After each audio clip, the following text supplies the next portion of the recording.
돌아가시면서 이웃집의 2살 난 아기에게 14년치 크리스마스 선물을 한 할아버지가 계십니다.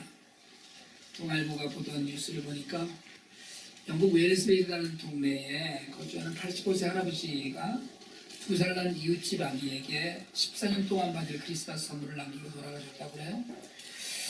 그 아기 아버지 이름이 오원 윌리엄스라는 분이던데 그 동네에 2년 전에 이사를 왔답니다. 그리고 이사 오는 날 바로 앞집에 사는 할아버지를 만나고 아주 친하게 지내서 정말 친밀하게 그렇게 교제를 하고 지냈다고 해요. 아마 그 이후에 이제 아이가 태어난 것 같은데 딸 이름이 카디인데 그 사이좋게 지내던 할아버지가 2년 만에 85세를 일기로 얼마 전에 돌아가셨어요.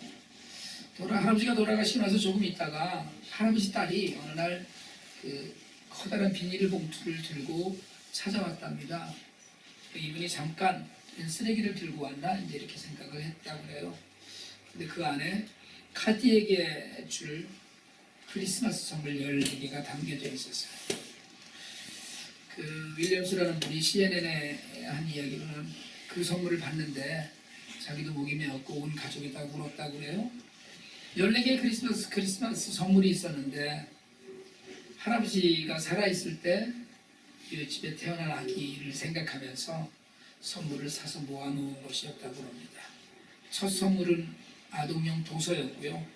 다른 선물 상자 안에는 아직 뭐가 있는지 모른답니다. 제가 이 뉴스를 읽으면서 마음이 정말 따뜻해지더라고요.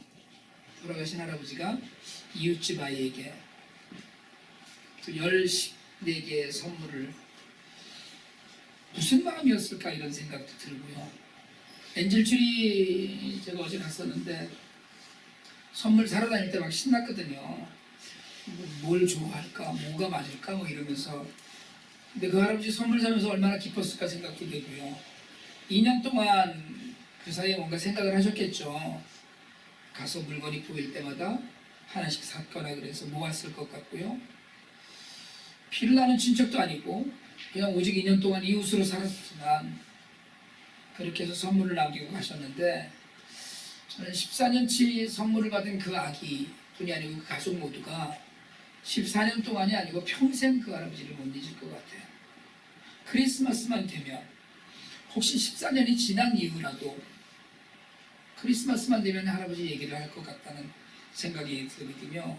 선반에 올려놓은 선물 보따리 하나씩 뚫을 때마다 그리고 볼 때마다 그 할아버지의 따뜻함이 그려지지 않겠나 그런 생각을 하고요. 좀 더 깊이 그냥 혼자 스스로 상상해보면 카디 아기 이름이 카디인데 카디는 15살 될 때까지 정말 사랑이 뭔지를 늘 느끼며 자랄 것 같다는 생각이 들어요. 난 정말 사랑받고 있구나라는 생각을 모범적으로 그리고 정말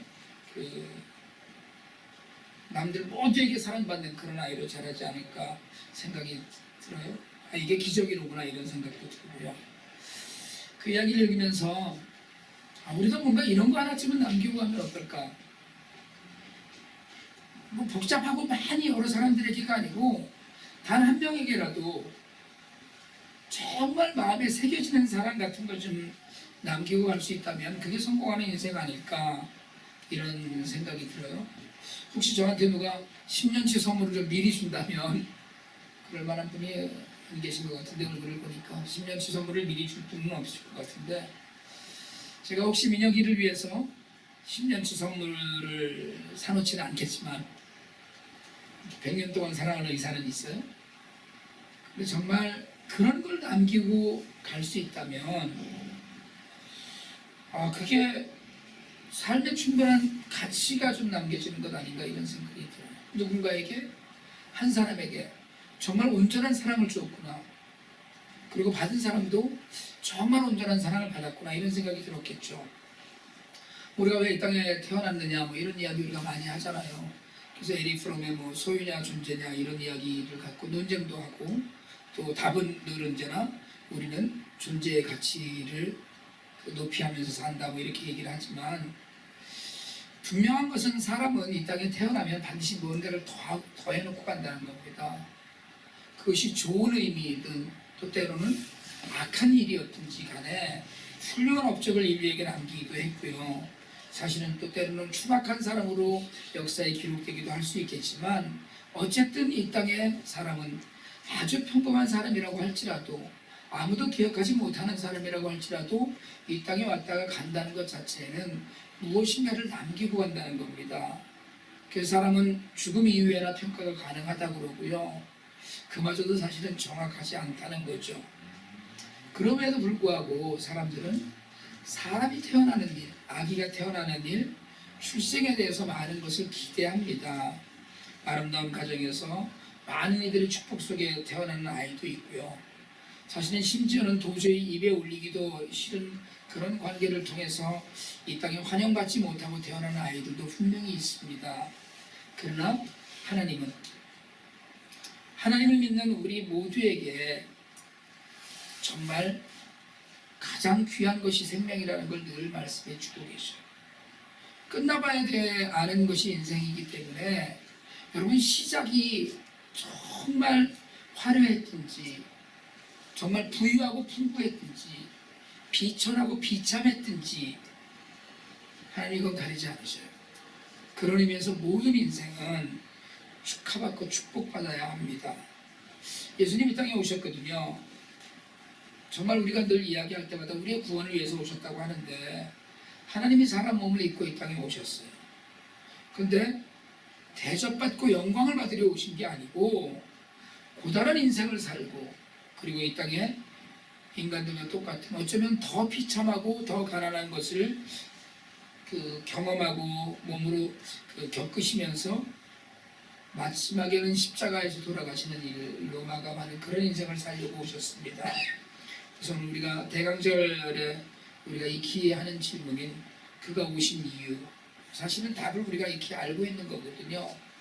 내일 저녁에도 제가 비슷한 제목인 우리에게 오신 이유라는 제목으로 하나님 말씀을 생각하려고 하는데, 오늘 우리가 읽은 본문은요 너무나도 잘 아는 동방박사 이야기입니다. 동방박사 본문에 관한 시작 부분이에요. 제가 이 본문을 동방박사들이 예수님을 만나고 돌아가는 데까지의 구절인 12절까지 읽지 않고 오늘 6절까지 이 본문을 읽은 이유는 그 안에 예수님이 이 땅에 오신 중요한 이유가 들어있다고 생각하기 때문입니다. 오늘 본문 5절에서 성경은 그렇게 이야기하거든요. 이 땅에 주님이 오신 이유가 선지자들의 예언을 이루기 위해서다. 여러분, 성탄은 사실은 예수님이 어느 날 태어나셨는지를 아무도 정확하게 알지 못합니다. 성경 기록하지 않고 있어요. 그래서 우리가 추정할 뿐입니다. 수태고지를 3월 25일로 잡기 때문에 그래서 12월 25일이 그러니까 예수님이 마리아가 내가 아이를 낳을 것이다라는 성령으로 인하여서 잉태할 것이라는 천사의 수태고지라고 그러잖아요. 천사가 와서 이야기해 주는 것을 들은 그날을 3월 25일로 잡는다면 12월 25일쯤이다 이런 이야기도 하고요. 또 여러 가지 이민족의 그 풍습이나 이런 것들을 포함해서 태양신의 절기와 같이 묶어서 갔다 이런 이야기도 합니다. 그래서 1월 6일을 그 성탄으로 기념하는 정교회도 있고요. 그래서 12월 25일이 예수님이 태어나신 정확한 날은 아니라는 거예요. 다만 우리가 성탄을 예수님이 탄생을 기념하는 날입니다. 그러니까 우리 모두가 그냥 한 마음으로 예수님이 오셨지라는 걸 기념한다는 거거든요. 수천 년에 그럼에도 불구하고 언제 정확한 날짜를 모르지만 우리가 그걸 그냥 기념하고 축하하는 마음으로 25일을 정해서 그날을 거의 1800년 동안 지금 지켜오고 있습니다. 그런데 오늘 성경은 예언을 이루려고 오셨다고 이야기해요. 마태복음 1장 21절에서는 그가 자기 백성을 죄에서 구원할 자라고 분명히 얘기했고요. 갈라디아서 4장 4절에 때가 참에 하나님이 그 아들을 보내셨다고 이야기해요. 여러분, 이 성경 구절에서 우리가 꼭 읽어야 되는 것은 하나님은 약속을 어긴 적이 없으시다는 거예요. 구약은 오실 예수님에 관하여서, 신약은 오신 예수님에 관하여서, 그리고 요한계시록은 다시 오실 예수님에 관하여서 기록된 성경은 전체가 예수로 해석이 되는 그런 경전입니다. 그런 가운데 하나님의 약속이 2000년 전에 이루어진 거예요. 이 땅에. 하나님은 생각을 변경하지 않으셨어요. 계획을 변경하지 않으십니다. 그래서 예수님은 하나님께서 이 땅의 백성들의 눈물을 닦아주고 죄에서 이 땅의 백성들을 건지기 위한 예정과 계획 가운데 약속의 예언을 이루기 위해서 이 땅에 오셨어요. 우리가 그래서 죄를 벗고 하나님의 구원의 계획에 동참하게 됩니다. 여러분, 사실은 그런 계획과 확실한 하나님의 뜻 안에서 세상 모든 것이 돌아간다고 이야기하는데 사실은 예수를 믿는 일도 쉽지는 않습니다. 아무 까닭없는 고난이 우리를 괴롭히고요. 믿는다고 하는데 사실은 믿지 않는 자들보다도 못한 삶을 사는 것 같기도 하고, 때로는 비웃음을 당하기도 하고 핍박도 당합니다. 심지어 어떤 나라들에서는 예수를 믿는다는 것이 곧 순교이기도 해요. 그러니까 구원의 은혜를 베푸신 하나님 바라보는데 성도들이 누리는 고난도 참 많이 있다는 거예요. 제가 엊그제 카톡으로도 말씀드렸지만 전에 오셔서 설교해 주신 최인철 목사님 아들은 이라크에 파병도 되었던 전역 군인입니다. 41살이고요. 특별한 지병이 없었는데 사무실에서 일을 하다가 갑자기 쓰러졌어요. 그리고 병원에 가서 그 다음날 오후 2시에 사망 판정을 받았습니다. 그냥 뇌출혈이라는 거예요.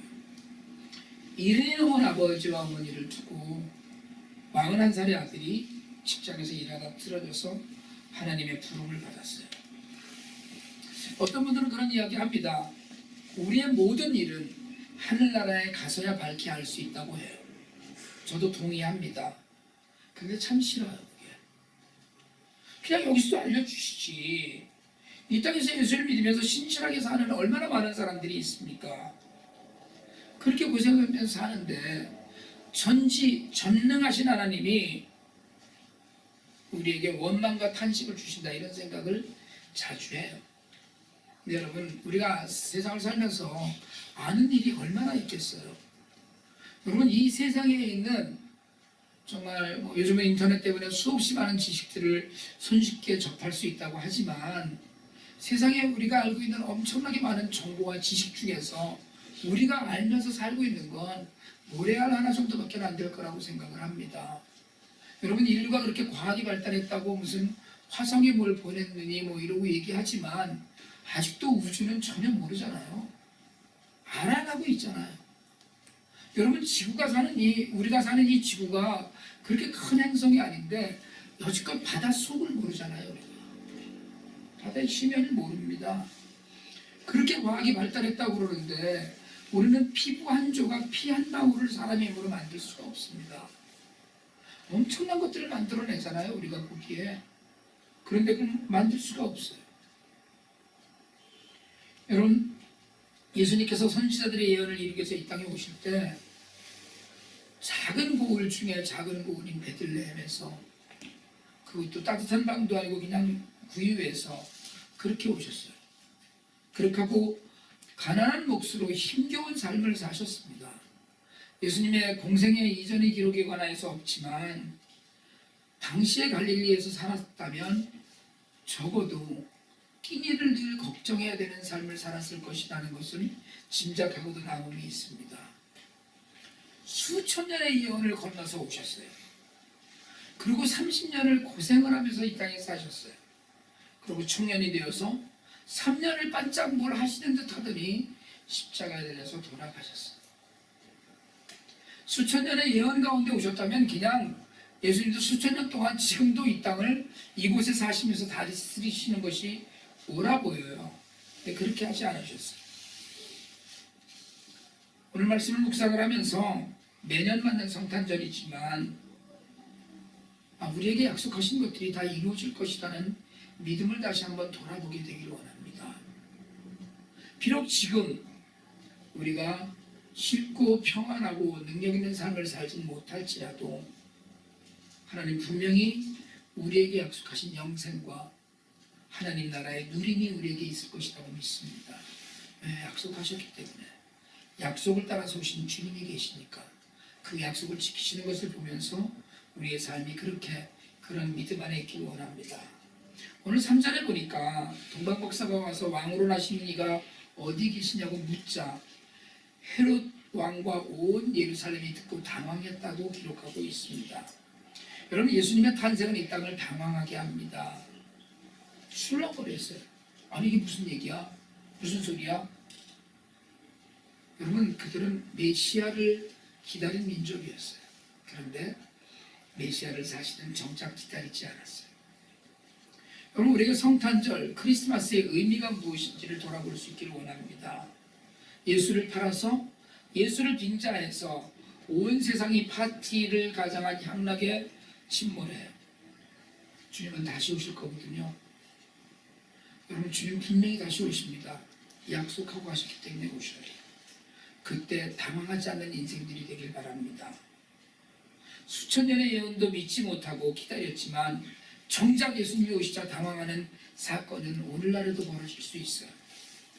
기대했던 일이라도 너무 갑작스럽게 일어나면 당황합니다. 하나님께서 이 땅에 오신 이유는 이 땅을 혼란하게 하기 위함은 아니지만 적어도 죄 가운데 있는 자들이 당황할 거라는 거예요. 우리를 흔들어 깨우기 위해서 오신 거예요. 주님 오실 때 당황하지 않는 우리가 되길 원합니다. 온 땅의 평화를 위해서 오셨는데 그분 때문에 놀라고 당황한다면 제대로 믿고 있는 게 아니에요. 그런 의미에서 아니 왜 벌써 오셨지? 아니 왜 오셨지? 우리 이런 이야기 하지 않고 주님을 기쁨으로 맞을 수 있는 준비하면서 사는 우리가 되길 바랍니다. 마지막으로 예수님께서 이 땅에 오신 이유는 길 잃은 백성을 위한 목자가 되기 위함이었어요. 예언을 따른 메시아는 구원자입니다. 왕으로, 제사장으로, 선지자로 오신 그리스도는 죄의 비참함에서 우리를 건지려고 오셨어요. 죽음에서 우리를 일으키려고 오셨어요. 우리를 푸른 초장으로 인도하려고 오셨습니다. 그분은 우리를 보호하고 인도하기 위해서 이 땅에 오셨거든요. 푸른 초장은 편안하고 안락한 곳이에요. 쉴만한 물가는 넉넉하고 풍성한 곳입니다. 근데 여러분 아세요? 푸른 초장과 쉴만한 물가가 지금 펼쳐진 게 아니고 그곳으로 인도하신다고 그랬어요. 그러면 푸른 초장과 쉴만한 물가를 향하여 가고 있는 인생은 어렵고 힘든 인생이라는 거예요. 높은 산이 있고 깊은 계곡이 있습니다. 건너야 될 사막과 같은 길이 있어요. 그 길을 걸어가지만 푸른 초장과 쉴만한 물가를 마음속에 품고 있다면 우리는 그 목자와 함께 건널 때 평안을 누릴 수 있습니다. 바라기는 여러분 세상을 내 힘으로 살지 마세요. 내가 하겠다 하지 마세요. 그냥 제가 알아서 살아보겠습니다. 그렇게 손을 내젓지 마시고 하나님께 애석하세요. 나를 좀 도와달라고 얘기하세요. 하나님 우리에게 우리의 내민 빈손을 잡아달라고 이야기하셔요. 이게 우리에게 정말 중요한 일입니다. IT 상선부 안에 조셉 럽슨이라는 아이가 있습니다. 조셉이 5살인데요. 이번에 갔을 때 창틀에 앉아서 샌드위치를 들고 식사 기도를 하는 게 얼마나 예뻤는지 정말 예쁜 애였어요. 그런데 팔짱으로 배꼽 근처가 이렇게 삐죽하게 앞으로 나와 있습니다. 그동안 적절한 치료를 받지 못했어요. 원장 말로는 의사가 작년에 last year에 수술이 필요하다고 말을 했답니다. 그런데 얼마가 드는지 아직 얘기하지 않았대요. 그래서 얼마가 필요하니까 수술해야 된다고 우리한테 얘기하지 않았다는 거예요. 제가 스티브를 통해서 아이 배를 찍은 사진을 받았어요. 커다란 샌드위치를 들고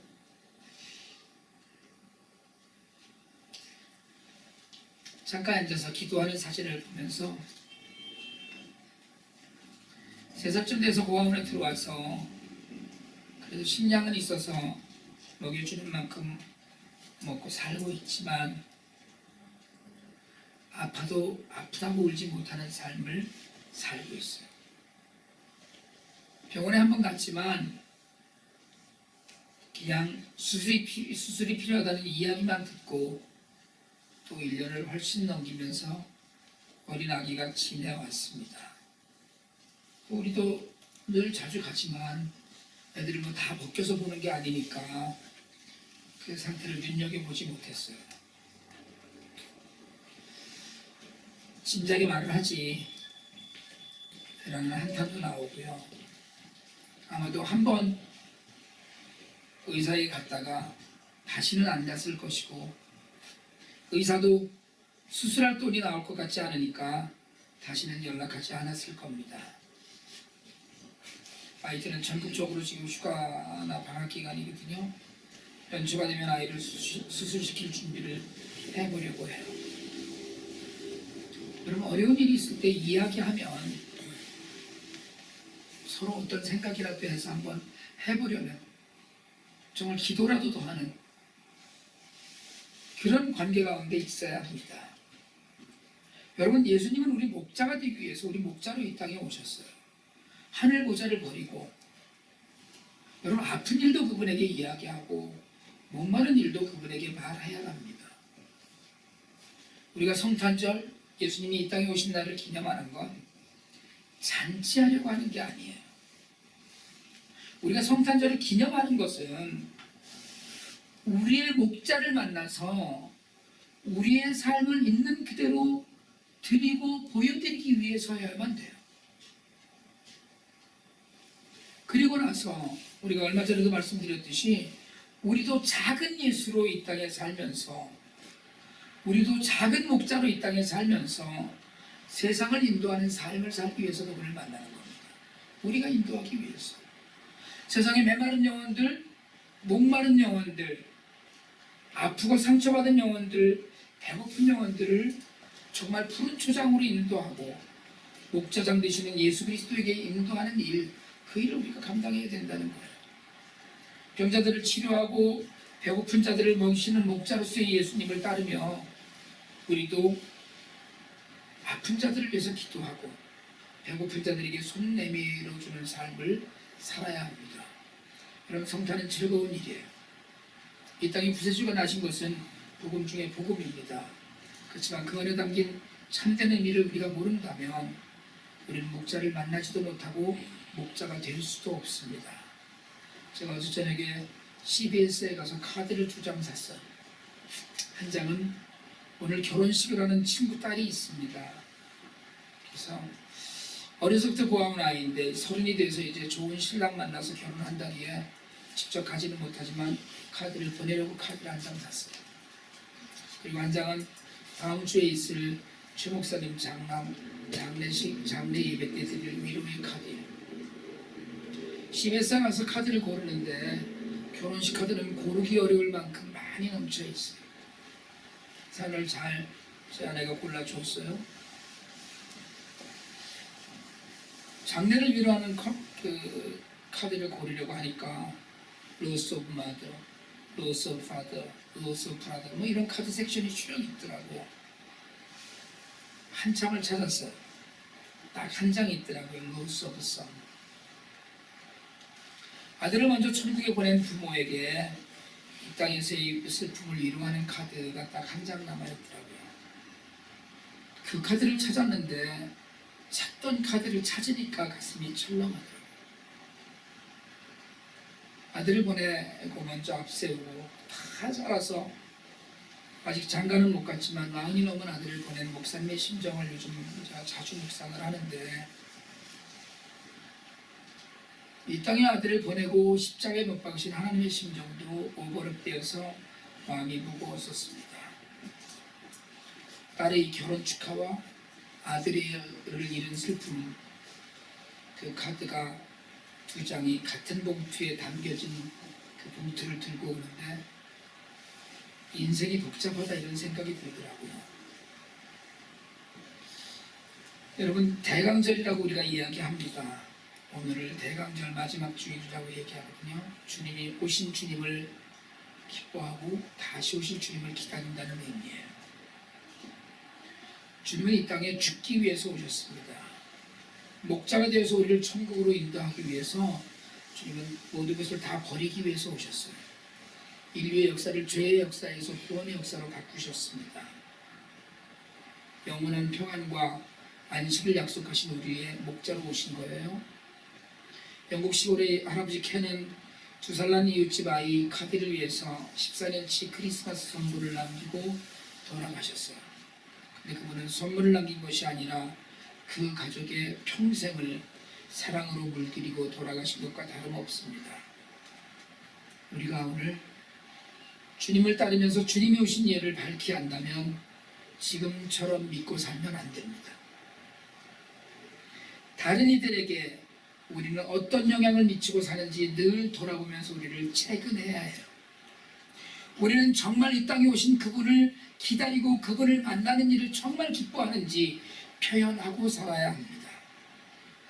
그 가운데 예수의 탄생의 참뜻이 더욱 빛나게 되고 다시 오실 주님을 기쁨으로 맞을 수 있게 될 겁니다. 우리 모두가 교회 공동체 가운데 한 마음이 되어서 정말 주님을 간절히 기다리는 믿음과 삶이 되기를 주님의 이름으로 축복합니다.